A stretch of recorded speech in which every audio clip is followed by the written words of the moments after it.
I really wanted to build a car from scratch, body-wise, but I knew I couldn't pull that off. So I was looking around and I found a car that someone had built. There was a company, in the 50s there were a number of companies building sports car-like bodies that you could rebody a stock chassis, or you could build a chassis and put the shell on top. And this one had turned up for sale. I think I paid about $600 for it. It was a raw fiberglass shell. It was a really nice design. It later became a commercial project, and several were made and raced.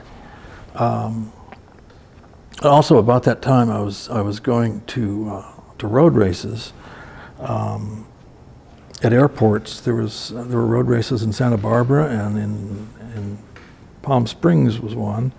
This would have been about the age of 13, 14, 15. And I wanted to be a driver, and this was a time when there was it was a really amateur sport, and there were people who built their own cars and raced and sometimes won. And I thought that would really be cool. So by 17, I think, was when I started to build this car. I got the body, then I found somebody that had a chassis that was the right proportions for that body. I did some modification on it.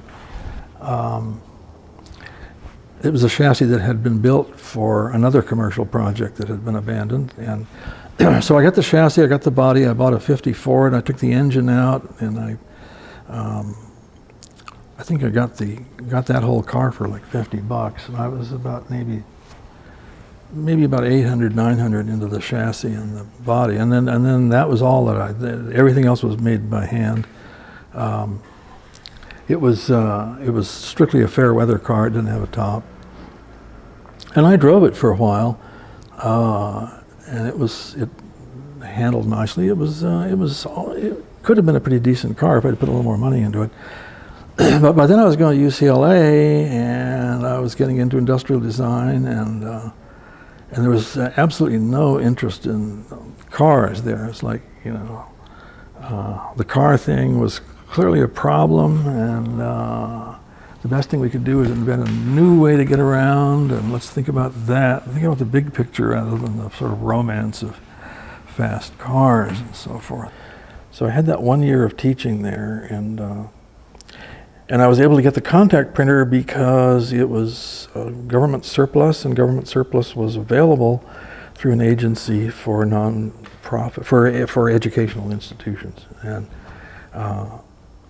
my friend Carl and I went out there a lot of times, and we got all this amazing stuff for 10% of what it was supposed to be worth. Pallets of rope and pallets of curious uniforms, and well, the most interesting part was raw stock. It was out-of-date black and white raw stock, 1,200-foot cans for like $4, I think, something. And there were like pallets and pallets of them. It's like you take as much as you can carry. You know, you have to run the bookkeeping through the school, but it was all legitimate since I was teaching there. And so that provided quite a bit of material. And the contact printers were surplus from the Navy. There had been shipboard film labs where they could process and print 16 millimeter that was coming out of gun cameras during the Korean War. They were keeping track of what they killed.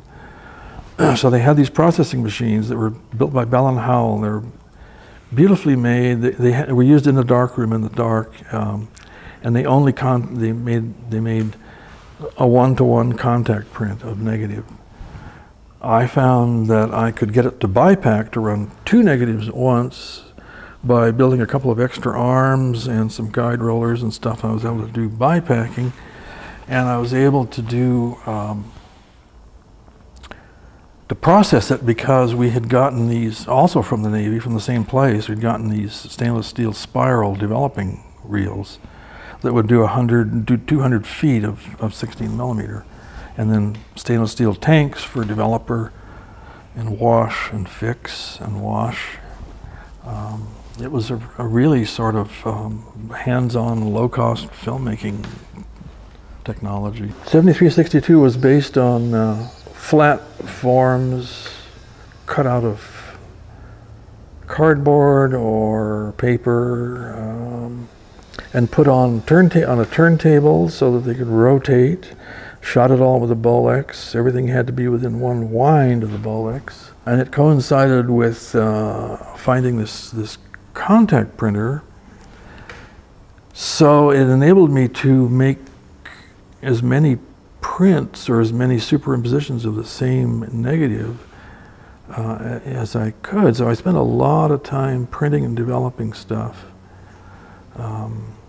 for that. And I wanted to get the human body into it, and Bev was willing, so she was the model. We shot it in a garage at Mount St. Mary's College in the summertime when school was closed. And they said, you can have this space for the summer, but there were nuns coming and going all the time, and they probably wouldn't have approved of having somebody naked in their studio. They never actually came in, but there were a presence that was somewhat oppressive, and I don't think I actually did more than about 4 days shooting. It's like so many things, I was just making the tests and thinking about it. Wanted to have more bodies, but I had this body, and at some point it was like it was going to be really hard to shoot anything more, so I started working with what I had, and that became sort of the core of the human figure part of it.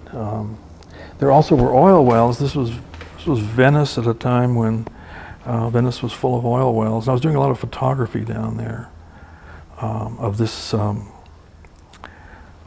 sort of area that had been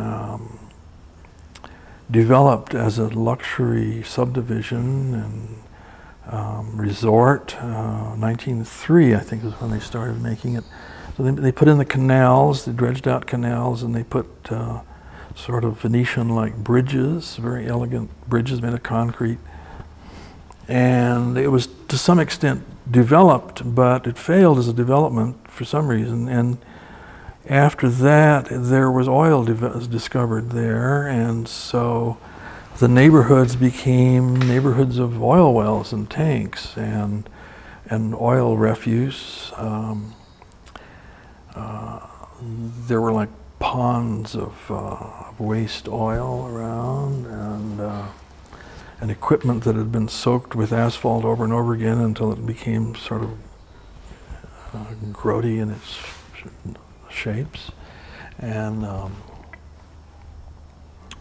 so you had like blowing sand, and you had abandoned furniture that had deteriorated, and you had stuff lying around. It was kind of a no man's land, although there were some people living there. Most of the people had left. And then the oil wells shortly thereafter started to disappear, and then the whole thing was redeveloped. So anyway, I was there. I was at a little studio in Culver City, and this was before I knew Bob, actually. I was doing that. And so I started filming oil wells to get cyclic motion of derricks going up and down, wheels turning. So that became part of the film, and I started, making these shots that were to be elements in what was to come. I didn't really know what I was going to do with it. They weren't very interesting by themselves, but when you started seeing them in multiples, they started resonating and started doing interesting things. And I'd learned about solarizing, about the Sabatier effect, the man-ray effect, rayograms. It's been around as long as photography, but it was the sort of thing where you could, I don't know that anybody had done it in film until that time, but I'd done it in the darkroom. I knew how to do it, and I found stocks that I could do it on in 16. I found sound recording stocks that had a very silver-heavy emulsion, and so with these developing spirals, I could start development and then wash it to stop development, and then give it a very short dose of light by turning on the light switch and turning it off, and then processing it again and then fixing it. And you would get these unpredictable results, which were somewhere between a negative and a positive. They were the result of waste products produced by the first processing, then affecting the film and with the second processing, they would grow in the opposite direction as a negative. And it was sort of temperamental. It really depended on a lot of factors of how much light and how strong the developer was and how you positioned the reel in relation to the light. So I was learning all of that. I was able to solarize something and then run it through the contact printer and print that, make a new print, solarize the new print, generation after generation. I don't think I ever did more than about 3 generations.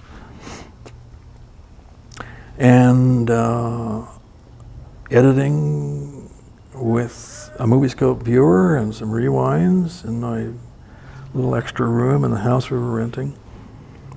And it was a pretty interesting period. I mean, it was something that was growing constantly, so I was working on it every day, really.